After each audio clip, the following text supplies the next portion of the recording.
Oh, he's incurable. Hello, everyone. It's 2:00 and I've unmuted the mics. Okay. Could you all check those mics just so Marcia has that correct? Can hear your check.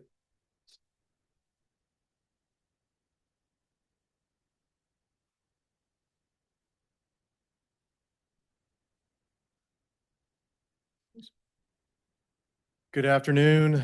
It's 2 p.m. And as Deputy Zoning Administrator of Albemarle County, I call this meeting of March 3rd, 2026 to order. First order of business is to establish a quorum. Gonna start with Miss Joseph. If you all could state your name and say aye or present and just go down the line here. And that as far as each individual. Thank you. Marcia Joseph, present. Kurt Burkhardt, President. Ben Shepherd, present. Ronald Rosenberg, present. Bo Carrington, present. There are some additional staff here in the audience. The zoning administrator, Bart Svoboda, James Bowling, the BZA staff attorney liaison, Andy Herrick, Jennifer Tevendale, and Marcia Alley.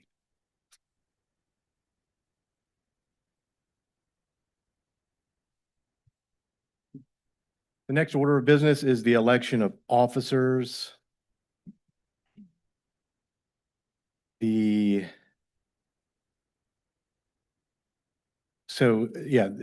the item. Sorry, I apologize. We're going to first take the first nomination for the chair position. Once nominations are made and seconded, we'll confirm those with the nominee with accepting it and then take the vote.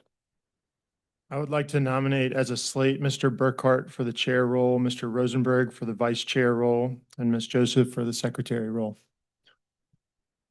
Second that.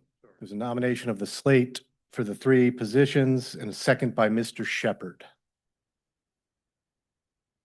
Miss Alley, do you call the vote? Ms. Joseph, Aye. Mr. Rosenberg, Aye. Mr. Shepherd, Aye. Mr. Carrington, Aye. Mr. Burkhart. Aye. Mr. Burkhart, you are now in charge.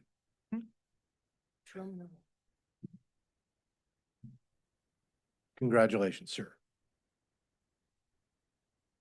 Pardon me? Yeah, because of John, I'm going to continue to sit here. Yeah. No, that's fine, John. No, that works. Same difference, yes. Wow, what an awesome responsibility. I appreciate the board's confidence. I would ask your indulgence with me because I have not done this with the BZA, but I understand with everyone that's sitting at on the dais today, as the outgoing chair, Mr. Carrington said to me, being a board chairman actually makes you a much better board member. So I look for your guidance. If I happen to go down a rabbit hole or get to a dead end, please help direct me out so we can keep things going. And bear with me as I go through this this run of show, because it's one thing to sit there and watch somebody else navigate, and so now that I'm in that position, and again, I appreciate your patience as I go through this. I'll get a cadence of it sooner or later, but at least for today, we've got a light agenda, and for that, believe me, I'm very appreciative. Okay.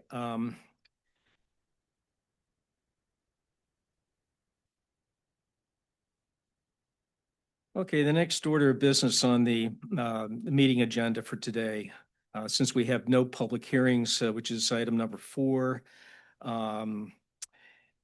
Excuse me, let's back up again. On number 3, under the organizational meeting, which is our first meeting of this new year. I can't believe that because under our rules and procedures, that's what it says. The first meeting will be our annual meeting.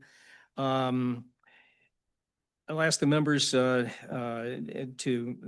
you've had a chance to go through these, I'd like to remind you that what the procedures are for amending the rules of procedure. Any of these rules of procedures may be amended by a majority vote of the BZA. at the next regular scheduled meeting, following a regular meeting at which notice of the motion to amend is given. Readoption is not required. However, if the BZA chooses to readopt the rules and procedures without amendments and all comments, discussion is completed, I will call for a motion and a second. So I would like to ask, have the members had a chance to review and possibly want to make comment today on the rules and procedures that were adopted last year? I believe it was we amended those in February of 2025, correct, Ms. Alley? Correct. Thank you. Quick question. Have there been any changes since last year proposed? Or any changes in these? I don't believe we've had any changes at all. Have we, Mr. Carrington?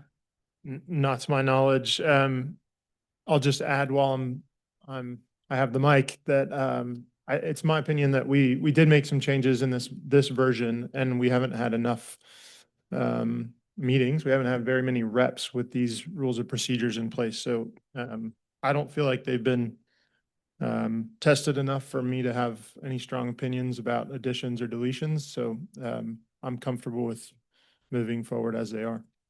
I just want to, I'm not raising an issue for any changes, just clarification from Ms. Alley on deferrals, 5D, page 5 in the packet.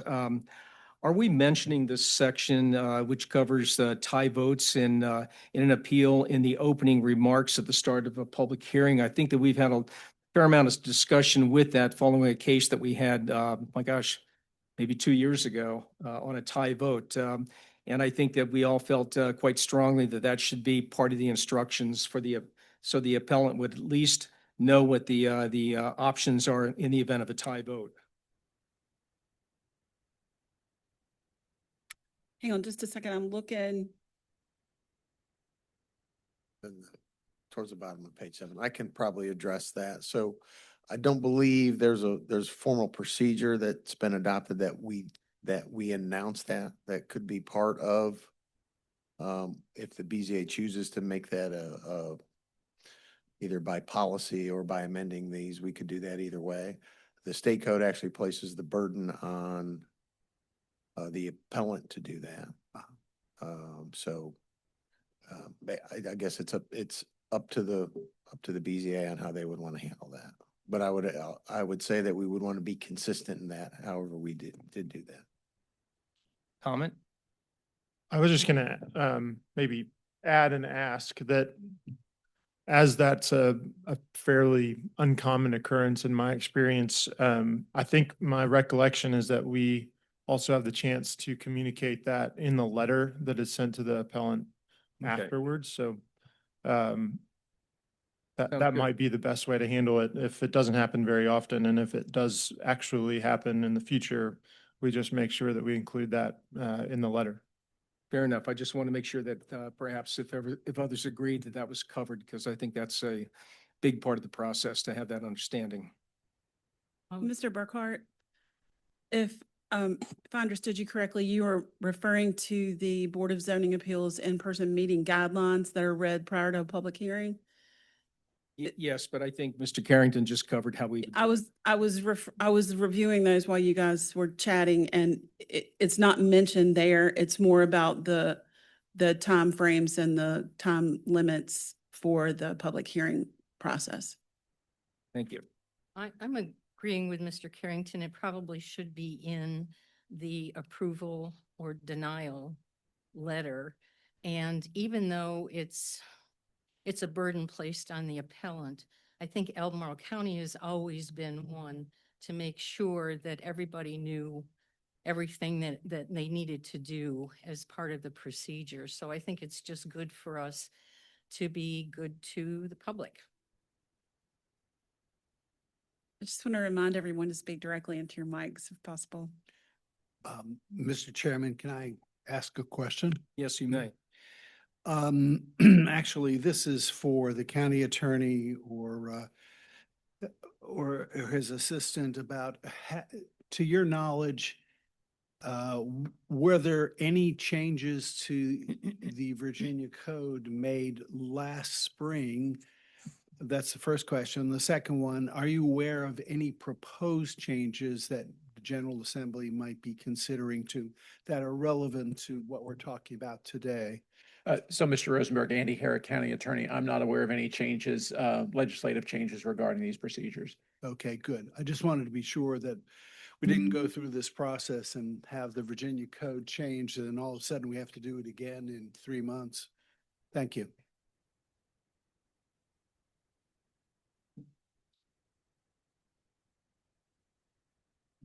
Are we, pardon? Just to clarify, you're not looking for a motion to readopt because we do not need to readopt. Is that No, the consensus here? no, no motion. Great.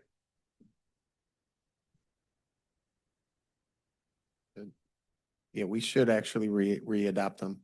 We should? Yeah, Okay. they don't. Then I continue. will entertain a motion to readopt the rules and procedures as presented to us at this meeting on March 3rd, 2026. Mr. Chairman, I propose that we readopt the rules of procedure without amendments as they currently exist. I second. Okay. Ms. Ally, would you please call the roll? Ms. Joseph, Aye. Mr. Rosenberg, Aye. Mr. Shepherd, Aye. Mr. Carrington, Aye. Mr. Burkhart. Aye. Good. The motion to readopt the proposed rules and procedures is passed by a 5-0 vote. Okay, we will then move on to the meeting schedule, which is the third item, number C. And in your packet, we had some dates that were proposed. I'd like to open it for discussion. What's been presented? Are there any dates that don't work? I think we've worked around the election issue. And from time to time, people will obviously have issues that come up that do take them away. But generally speaking, is this calendar a good one that we could adopt for the next year? When is Labor Day? I mean, I don't know. yeah, I've no. I don't work on Labor Day. 7th of September. 7th, okay, this is a week before, okay. September 7th? Yes. Number 7 date will remain in infamy. Okay, so September 1st is okay.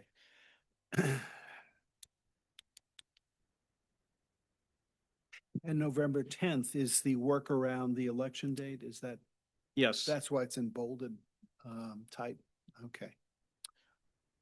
I just wanted to ask about the April date. We had talked about whether there may be an appeal that was scheduled for that date, and I do have a travel conflict. I recall that Mr. Rosenberg might as well, so I do too. just wanted to yeah. check about that, see if it's scheduled or not yet.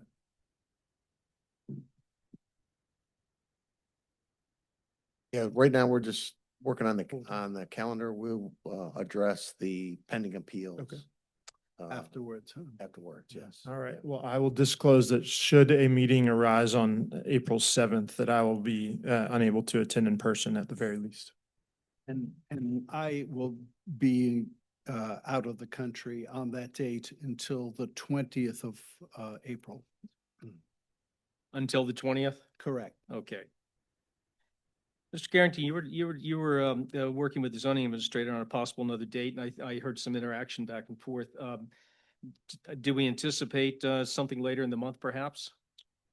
My recollection is that it was difficult to find a date that worked well between the auditorium availability and our schedules. And so it seemed to me, with the facts that I had at the time, that it was best to just leave it on the 7th.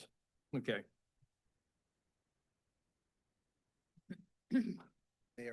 They'll make the decision.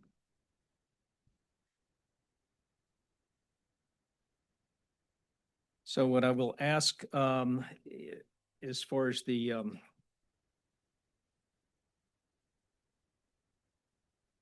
assume that based on consensus here, we're good to go with this. If we are, then I'll entertain a motion to adopt the calendar for future meetings through the rest of this year until till February 1st of, is that what we're doing here? February Or- 1st of 2027? Or are we doing it all the end of this year, the December 1st meeting? December 1st? Okay, okay. Just do one. To adopt this meeting calendar. Do I hear motion? Move to adopt the 2026 Board of Zoning Appeals meeting schedule as submitted. Excuse Second. me, can I interject really quickly? Just to clarify, the date that you're concerned about is in April? Is that correct? All right, hang on. If you can give me just a moment, let me see what we have available. Yep, Bart Swoboda, zoning administrator. With the schedule that we have before you, we have some dates built in there beyond December 1st.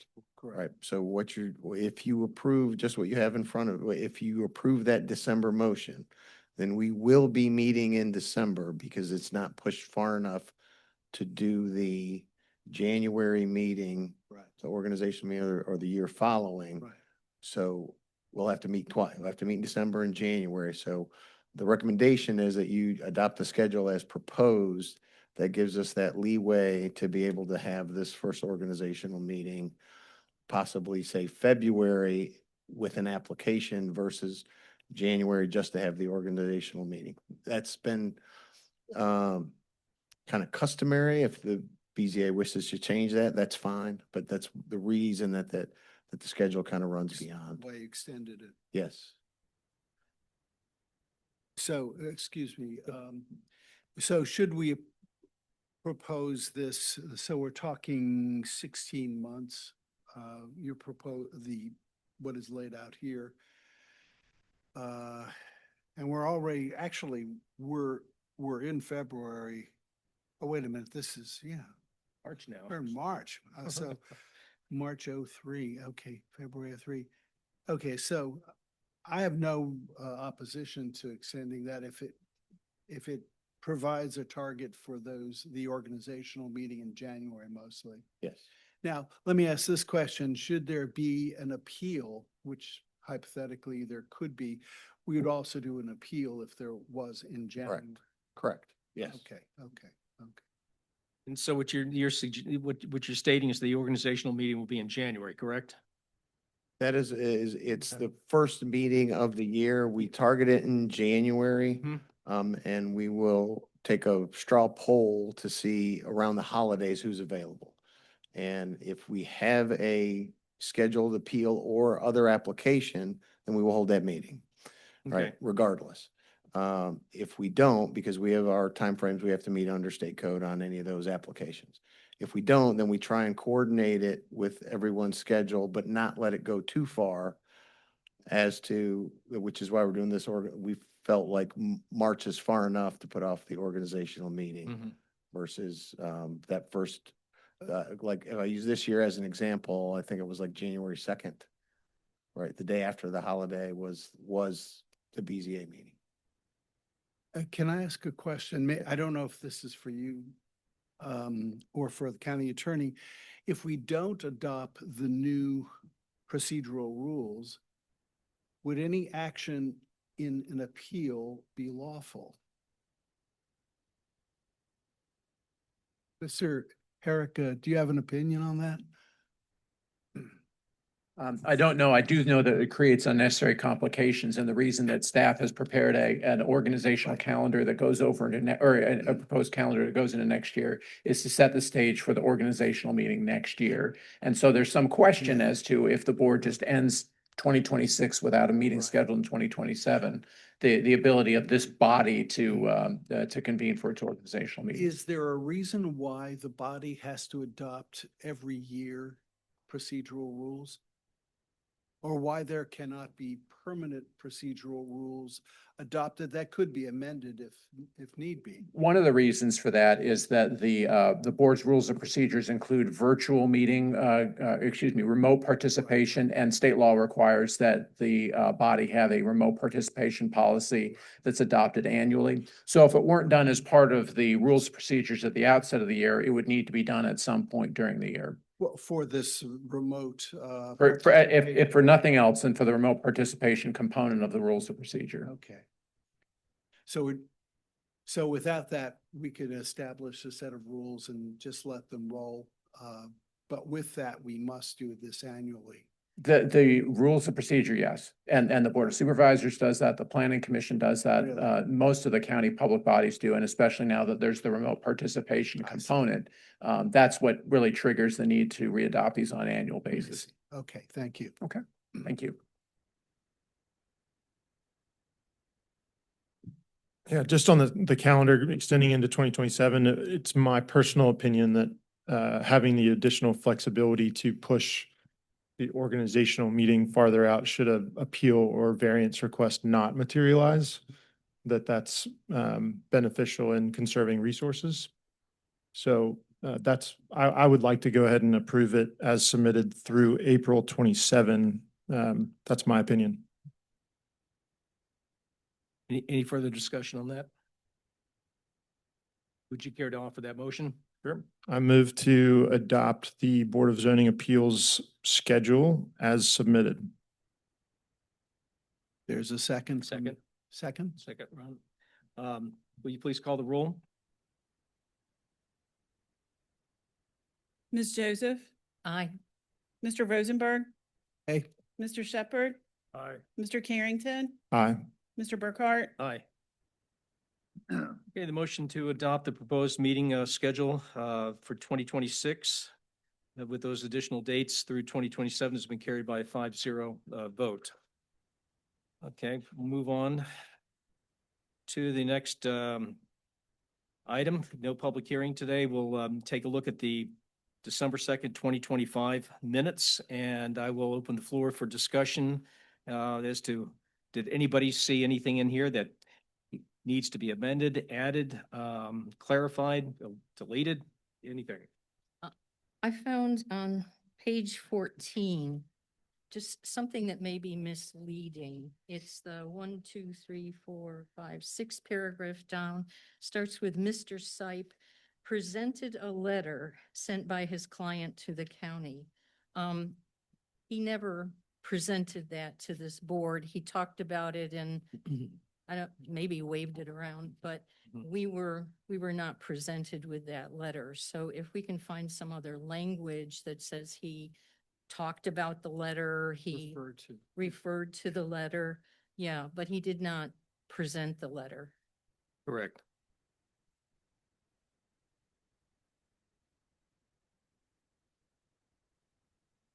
Are there other comments about the minutes? Yes, sir. Sally, there's a job for you to change the signer at the bottom. Thank you. Yes. Yeah. Yes, great. Thank you. Something I noticed right off the bat. Okay, with those, unless I see anyone else flagging, I think we're good to move with the minutes. Can I have a motion to accept the board minutes from December 2nd, 2025, please? We accept the minutes as with the amendment suggested by Ms. Joseph Mhm. For the minutes of the recent board. What the month of the board meeting was 12th? I mean, December? Yes. December. Okay. Do I hear a second? Five. Second? second? And just to clarify, that's swapping out the word referenced or referred to, is that on line 22 of packet, page 14? Got it. Referenced, yes. Sally, would you call the roll, please? Ms. Joseph, Aye. Mr. Rosenberg, Aye. Mr. Shepherd, Aye. Mr. Carrington, I'll abstain. So is absent. Mr. Burkhart? Aye. The motion to approve the minutes of December 2nd, 2025 was carried by a 4-0 vote with one abstention. We're moving on to old business, and I see we have a couple of items under here. I'd like to ask the zoning administrator to please bring that forward. So under old business, we have a budget update. We did propose and submit the increase to 6,000 as the BZA requested. The budget process has just begun, so we won't know the result of that request until, I believe it's April 22nd or 23rd, but that's when the budget process concludes. So we'll keep an eye on it throughout the process. But we did submit with what was requested. Pardon me? We did submit what was requested, the 6,000. Was there any discussion? I feel like I ask this every meeting, but was there any discussion regarding alternates to this BZA, at least one? No, no additional discussion, no updates from last time. So that is, Thank you. that is the same. Please. A slight little update here is that Fred Missel is a new board member. He is the vice chair. And I spoke with Mr. Missel and I sent him all the information that had been sent to the prior board chair. I have not heard back from Mr. Missel yet. However, as Bart just said, they're going through the budget process. And I can imagine this year is going to be extremely complicated because I'm sure they've lost a lot of federal funding. So they probably are working hard on this budget. So I hope that we can give Mr. Missel some grace, and sometime after the budget is approved, that I'll get back with Mr. Missel and see what he thinks and see if there's some sort of process we can follow. Any other comments? I personally, You got to move closer Oh, to the mic, my sweet. I personally have had the experience of really seeing the value of alternates for this board. I haven't been out of, I would have missed, 3 or 4 meetings in a row had they actually been scheduled. And I think I'm a sort of a typical case. And since I wasn't here, if someone misses a meeting, you're not being paid. I don't really see what the big expense is. I wish it could be pushed. I think it's just a valuable idea, and I think I would like to see sort of a full court press on making that happen, or at least requesting that it happen. I don't understand why it's a problem.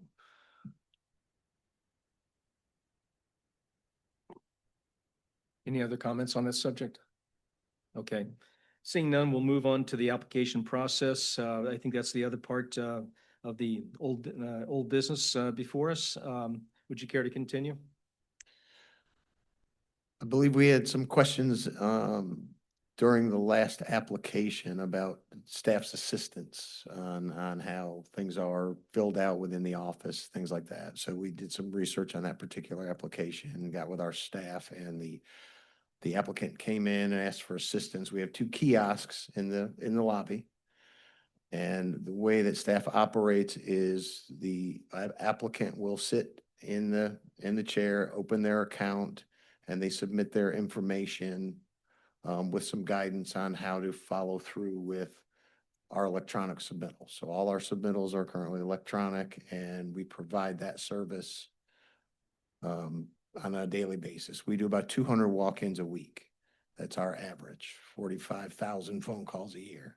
So we're pretty attuned to helping folks and getting them used to what's happening in those submittals. So that is the research we've done on that application and various other ones. So we checked on clearances and site plans and different things. We have we'll call them regular customers, routine developers or builders that come in and they kind of know the process and they actually submit from offsite.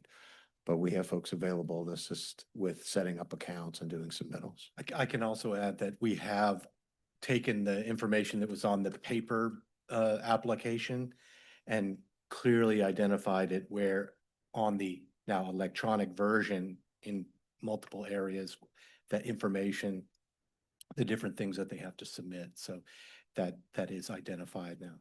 Yeah. Well, go ahead. So the information about the reasons why the applicant is appealing is back on the form? There is no form as far as Well, for what somebody do to you fill call out it with then? paper, but yes, the electronic version of that is, it's there to say, yes, the Like written it- description. Like it was in the old version form? Yes. Okay, thank you. I guess what I'm wondering about also is if, and I think it's a good service to sit down with people who are coming in who've never used this before and helping them go through the application process. Is there something on the application that says, I, the applicant, agree to everything that's on here? I believe so, as far as I'm just going through Yeah. clicking through the different parts. Yeah, that's standard in the submittal. So when we talk about an application,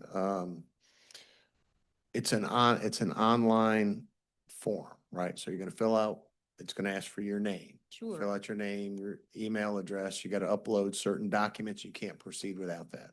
So upload justification statement here, required document, those sorts of things to be able to move through the process. And those prompts are reflected off of, say, the old paper application that said name. Here's where you put your justification in, but instead of writing it down, you Right, upload that right, but document. Mr. Svoboda, when you're sitting there next to them, you're giving them words that they can use to say, this is my justification.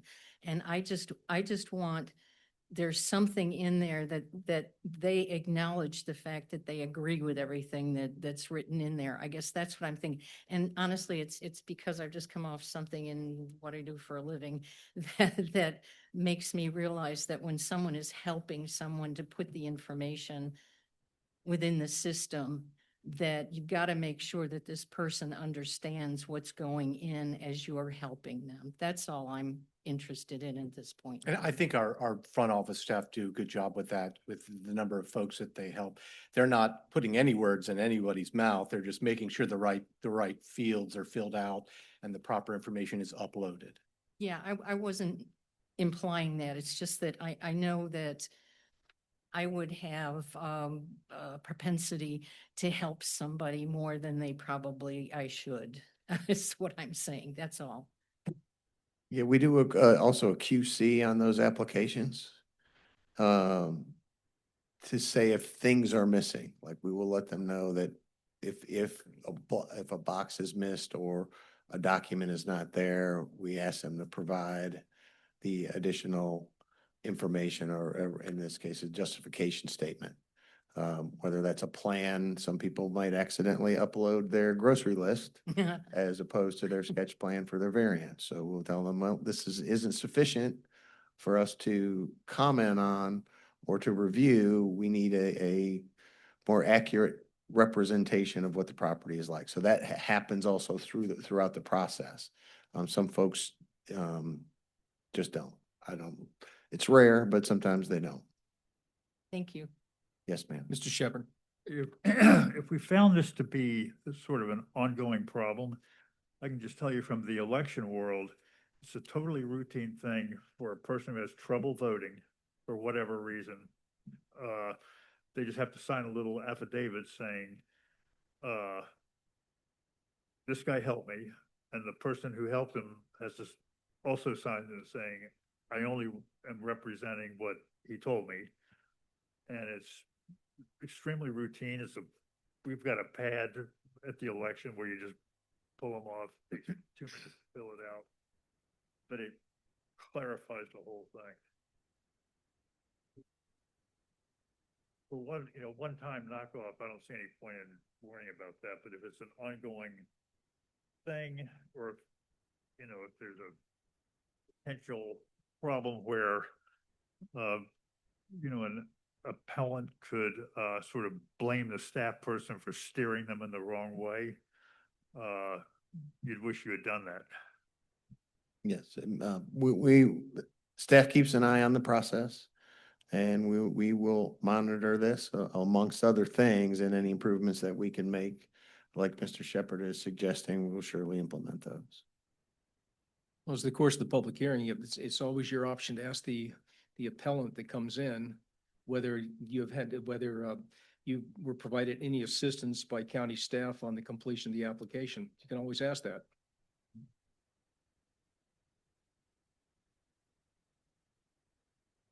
Any further discussion?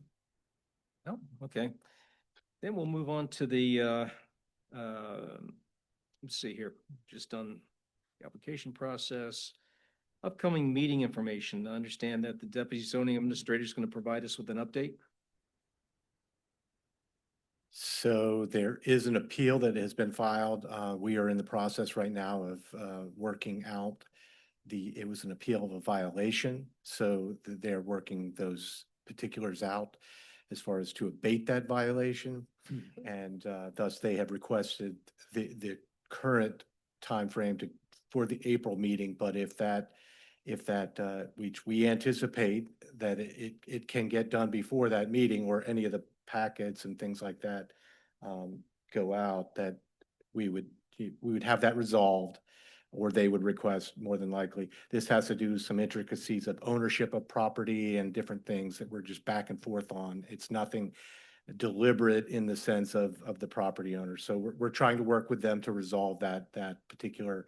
They were doing their due diligence by appealing it, which stays any of the enforcement action that we would usually take on a violation. So. Well, you must be doing a pretty good job, because the number of meetings that we've had and the issues that we've had to deal with have been lessened since when I first joined here almost 5 years ago. And I appreciate your staff going the extra mile to find a workable And solution. in this particular case, it's been a very large team effort. So and that includes a lot of people here in the room. So. Okay, so you'll keep us apprised on whether or not we move forward with an April meeting, Yes. correct? Okay. Is there any other new business that the members of the BZA would like to bring up at this time? No? Okay, hearing none. Then we will move toward adjournment. I'd like to entertain a motion to adjourn this meeting at 2:37 on March 3rd, 2026. Can I have a motion? Move, we adjourn. Second. Call the roll, please. Ms. Joseph, Aye. Mr. Rosenberg, Aye. Mr. Shepherd, I Mr. Carrington, Aye. Mr. Burkhart. Aye. By a vote of 5-0, we have adjourned this meeting at 2:38 p.m. on March 3rd, 2026. Thank you.